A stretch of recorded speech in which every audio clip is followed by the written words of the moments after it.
The government keeps saying the same thing: record employment, record low unemployment. The economy is growing, jobs are being created. But here's the question they never answer: anong klaseng mga trabaho? As of May 2025, Ibon Foundation estimates that visibly informal work here in the Philippines reached 21.2 million workers. Add those working in informal establishments, and the number swells to at least 35 million. Nearly 72% of all employed Filipinos. Hindi maliit ang number na to. This is actually the majority of the Philippine workforce. Mga walang kontrata, walang SSS, walang PhilHealth, walang pag-ibig, walang sick leave, walang job security. One bad month, one injury, one economic shock, and they are on their own. And this number is growing. From January 2024 to January 2025, the number of openly informal workers increased to 3.1 million in just 12 months. 3 milyong tao sa isang taon nawalan ng proteksyon sa trabaho. And the government's response? They point to falling unemployment rates. But unemployment only measures whether you worked at least 1 hour in the past week. Isang oras. Kung nagbenta ka ng sampagita sa daan, they can already count you as employed sa definition na to. Ang isa pang hindi nila sinasabi is underemployment.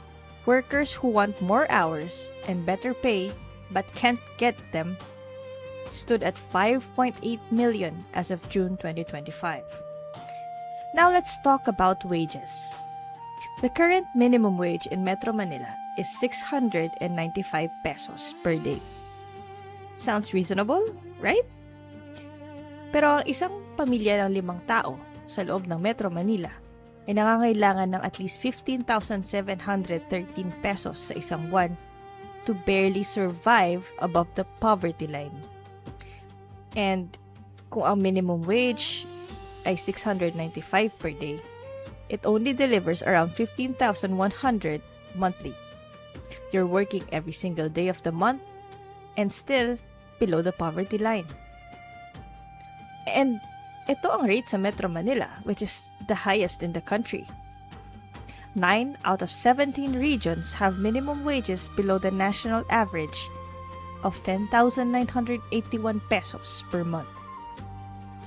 Ibon estimates that a family actually needs 1,300 pesos per day just to meet their basic needs. The current minimum wage is roughly half of that.